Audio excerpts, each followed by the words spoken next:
Hi, welcome to VNN, to our weekly discussions on various world topics with Ambassador Praveen Verma. Welcome to VNN, Praveen, and nice to have you. Hi, Bala. How are you keeping? It's been 10 days and many things have happened during this period. And we are going to winter, yes. I hope you will cover everything in my 20 minutes. Anyway, so first off, now India has voted in the General Assembly calling for a ceasefire in Gaza. I mean, until the last vote, India abstained, but yesterday India voted. So what's as you know, our India's response was a bit calibrated in terms of condemn the atrocities, but one then supported the two-nation theory and the rights of Palestinians. Last time, of course, India abstained because there was some wording that the language had obstructed, and therefore India, Canada, and some other countries also abstained, which were expected to vote. But this time, I presume, because all of them have voted. So yes, Canada also, Australia, they all voted for the resolution. So that's another good thing. But then, as you know, General Assembly resolutions have no teeth. It's not binding. No. It's not binding. So unless and until Security Council says something, and their US vetoed it last time. Yeah. And that has given strength to the Israelis for a stronger action during in the Gaza Strip, which is unfortunate. One can have pity with those people who are suffering, at least the civilians. And we hope that there is some solution quick, because nowadays, slowly, like Canada, over here also, the House has voted for ceasefire resolution, which Canadians earlier were not doing. And all over the world, a sort of a latent support for the Palestinian ceasefire has grown. Yeah, but I don't know. Although the Qataris have said the elements of the question of ceasefire or negotiations of ceasefire has more or less broken down at this stage.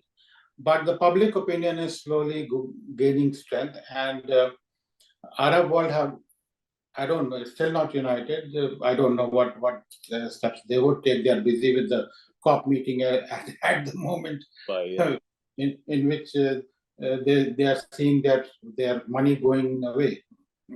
Yeah. I think Israel won't stop. Israel will. They have said we will kill every Hamas leader or cadre, the party people. I don't know. Until then, what happens? There will be large scale violence will continue. Well, the Americans said that in Vietnam, and the Americans said that in Afghanistan. Yeah. The Russians said that in Afghanistan, and when Putin attacked Ukraine, he said the same thing. So, saying something and doing it makes a difference, because Hamas, their leadership is based outside also. Yeah, that's the problem. Their branches are outside. You might finish Hamas over there, but what about the overseas units? It is an ideology. I would consider Hamas as an ideology. And till the international agreement on the two nations theory, which in Oslo, Israel also agreed to it, is fulfilled in some way or the other. I'm not so sure whether it can be fulfilled in its entirety as it was framed, but one should talk on that. So let's see till when it's already more than a month. One would think that an Israeli army was far much more competent to finish off the Gaza Hamas in a short while, but it hasn't happened. It won't happen. It hasn't happened. So if it hasn't happened for 1 month, what happens now? It will drag on. Yeah. Various theories about those tunnels. People are on those tunnels. A week ago, I heard somewhere that they had started flooding the tunnels, but nothing heard after that. Okay, there are 300 miles, about 750 kilometers of tunnels. Yeah. And what happens if the hostages are being kept in those tunnels? Now, we have seen all these hostages coming out. They all seem to be healthy and quite cheerful, and we have not heard in international media of anything of the feedback, what you call the debriefing by the Right. Really.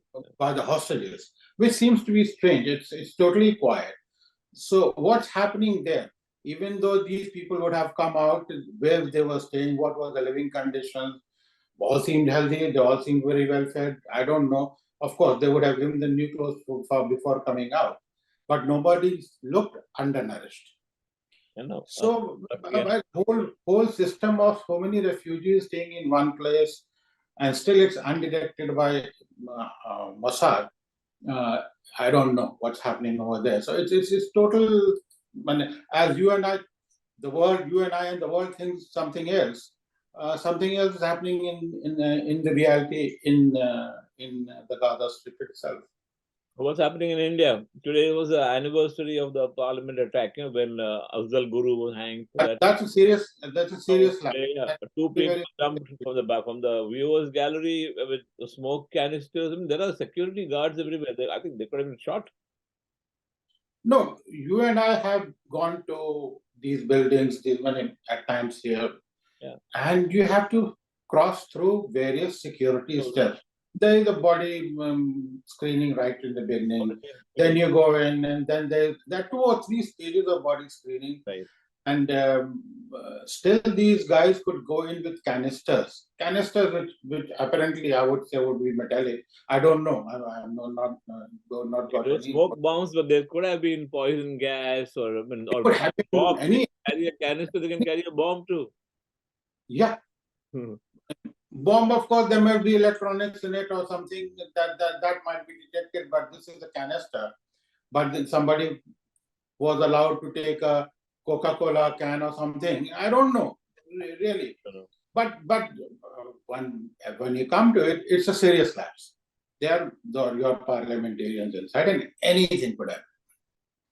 Anything. It could be a poison gas, it could be a paralyzing gas, it could be anthrax, it could be anything. And how could it go in? And it has gone through an MP, BJP MP. Rahul Gandhi was in parliament along with the opposition leader, Adil Ranjan Chaudhary. The Prime Minister and the Home Minister weren't there, but there were lots of other MPs. Yeah, there were more than 100 MPs. The House was in session, so I'm sure there'll be a serious investigation in it. And purpose, because it has come on an anniversary of that. Yeah. So there is a messaging behind it. There is a message. Right. On that day, but who has sent this message? Can be attacked. Parliament can be attacked. That's the message. Parliament attacked, yes. So one will happen is that security will be beefed up a number of times. In multiple times, the security will go up. The person security in charge, some heads will roll over there. This guy, the BJP MP, will be asked. But of course, the BJP MP says that he's from my constituency, and these passes are issued quite liberally for constituents who come and ask for it. The only thing is, MP is not expected to do a security check, but then he would be liable in some sense for giving those passes.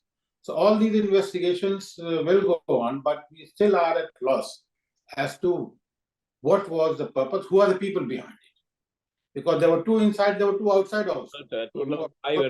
One is absconding. So, and they all were coordinating it through social media, which nobody obviously checked, and the intelligence failure rather.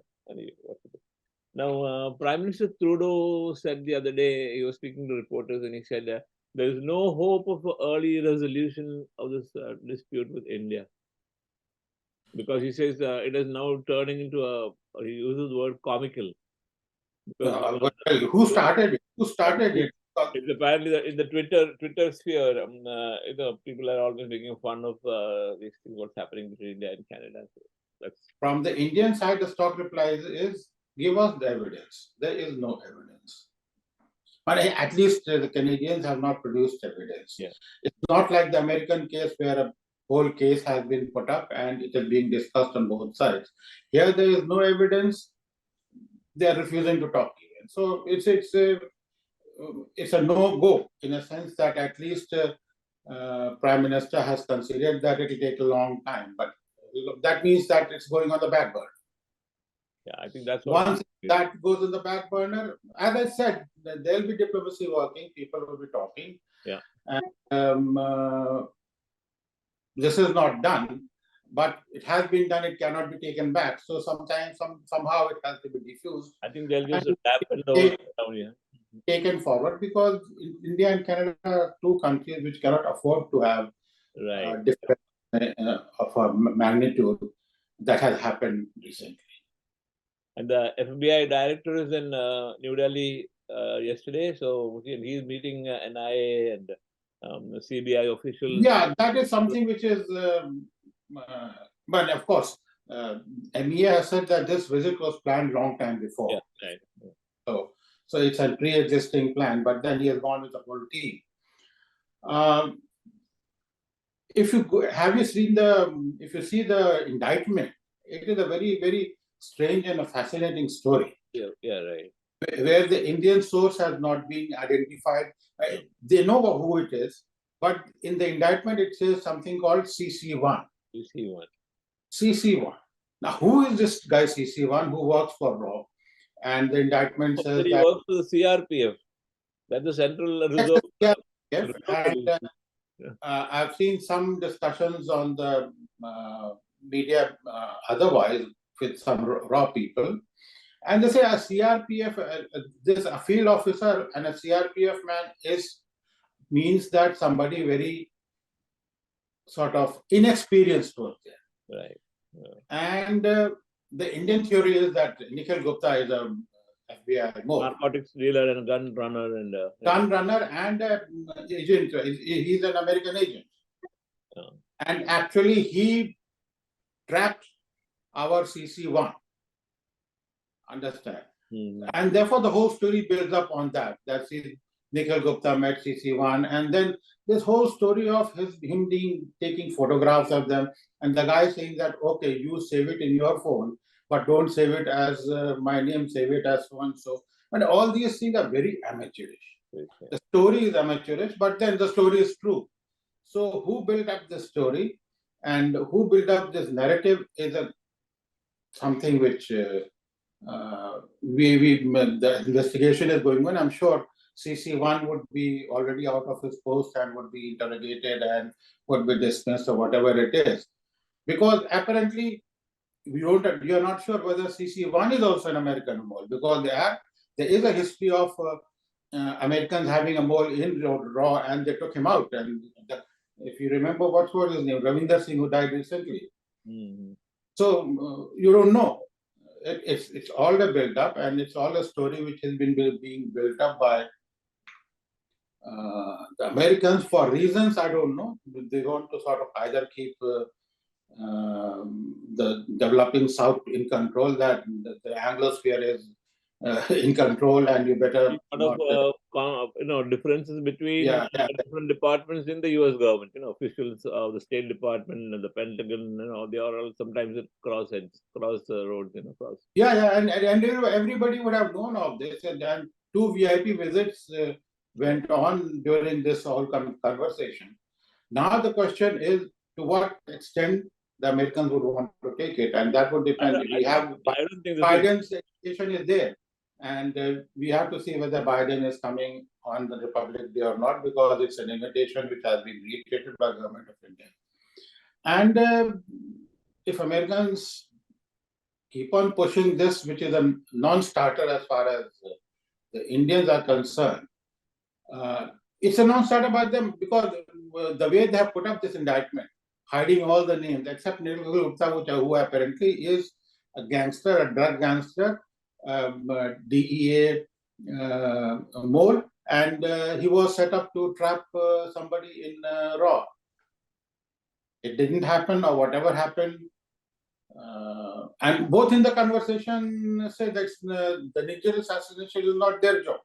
So that doesn't help Trudeau in his all conversations with India also. Yeah, we don't know what's happening yet. But I don't think this will damage the Indo-US relationship. That won't happen. No, I don't think so. But there is an attempt to keep. This is a pinprick by the Americans.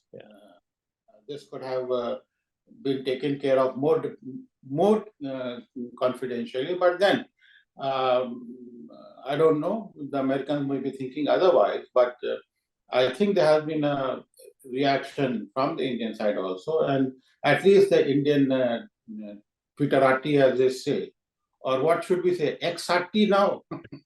Yeah, they are very active. Anybody anywhere in the world puts out a tweet, there's a whole Indian army of Yes. They are of the opinion that this should stop. Yeah. And India should be taken on the basis of its strength, not that it's still a developing nation. It's more than a developing nation. Of course, it's not a developed nation, but then we have our position as a leader of Global South, and Global South cannot be ignored.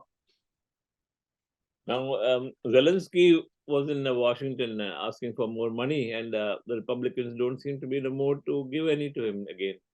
So what happens now? What happens? As you see, Zelensky is now in some of the middle pages. Nobody on the front page, nobody in news, nobody who even talks about. So that will drag on, and Putin has generally got what he wanted. Not didn't get what he wanted, but at least he has got a face. Now he'll consolidate. Yeah, something. He can consolidate. Yeah. And it will carry on like even Palestinian, the Israeli Gaza issue also is no longer on front page, frankly speaking. I don't know. Right. For whatever reason, it's no longer on the front page, which I think should be, because so much is happening. So many people are dying still today. Yeah, the scale of deaths are much higher in Gaza than in Ukraine. Yes. As of today, it's much higher. And after the American veto, the Israeli, the IDF went much stronger than before you. Now, in India, the three states, BJP has swept the elections, and these are three powerful states, big states. Yeah, these are the Hindi belt, and I think Modi should be very happy with getting these three. One he was sure to get, one was a surprise, and one was a bottom.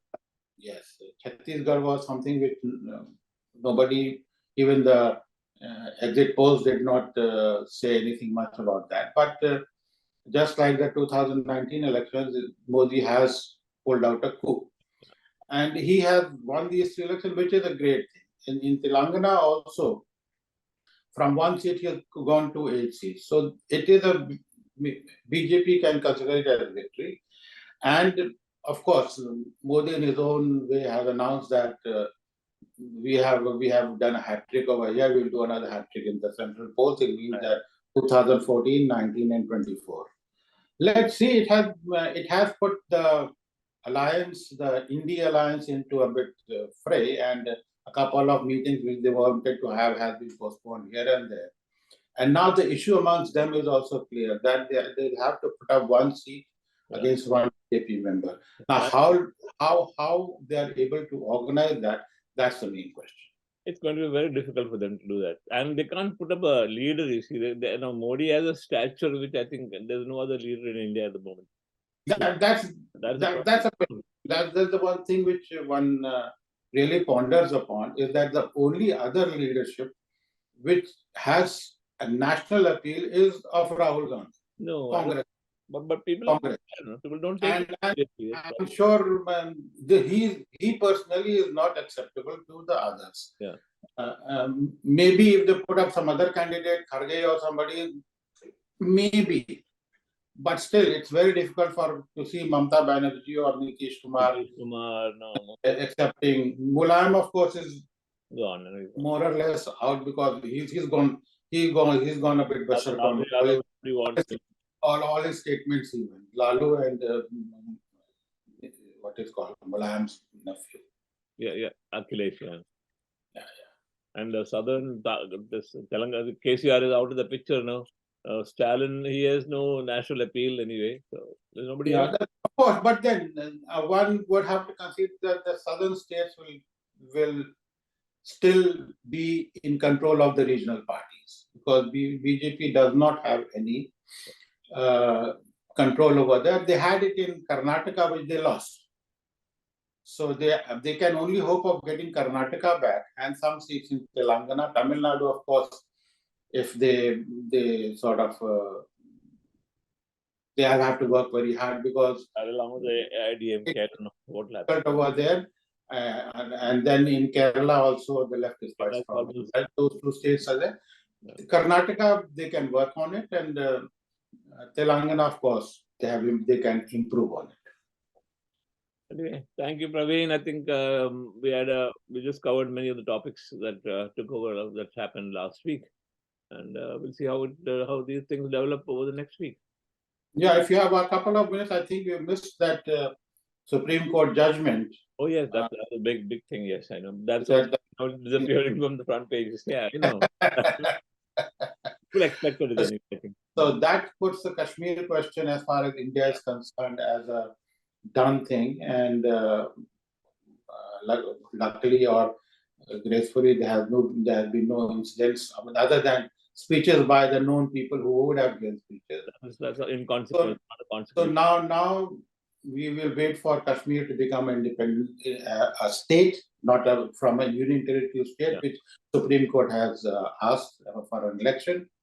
And second is more developmental activities starting over there, so that in the next vacation, you and I can go to Srinagar. And they have appointed some, I think now they were to nominate some members to the POK. So that has upset Pakistan, who condemns this judgment. And the same day he condemns the judgment, there are 23 Pakistani soldiers killed with the Taliban attack yesterday. Yeah, you see, POK has always been in BJP's agenda. Yeah. And they have been talking about it. And if you recall, before 2019 we didn't expect anything very precipitate happening for Article 370. Yeah. All of us thought that it will not happen. At best, 315A or 35A will go. 370 will take time, and there was this constitutional problem of the Constituent Assembly being dissolved and what to do. But it was done. It's done. Now, PAK is another issue which we at present think that it's a done thing in terms of many people think that let's draw a line over there and finish off it. That's not possible. But it's not in BJP's agenda. They want to take it back, and this is the first step. They have, in the delimitation committee thing also, they've kept 24 seats for the PAK side. So that's. Thank you. We are getting beyond time. So yeah, another, of course, the Taliban, the Afghan Taliban says that Khyber Pakhtunkhwa belongs to them as part of Afghanistan. So they don't recognize the Durand line. So there's another problem there for Pakistan, the northern side. Yeah, that has been a Pakistani problem. So let the Pakistanis deal with it first. Deal with it, yeah. When we can add fire to it. That is a different issue. That we leave it for RAW and other Baluchi independence organization or whatever. Yeah. Thank you, Praveen. So I think until we meet next week, enjoy the winter. Winter has started, so have fun. Not yet. I think temperature this weekend is also going to be 7-8 or something. Yeah, but it's cold. Yesterday it was very cold. But it is not Canadian winter. Canadian winter is minus. Yeah.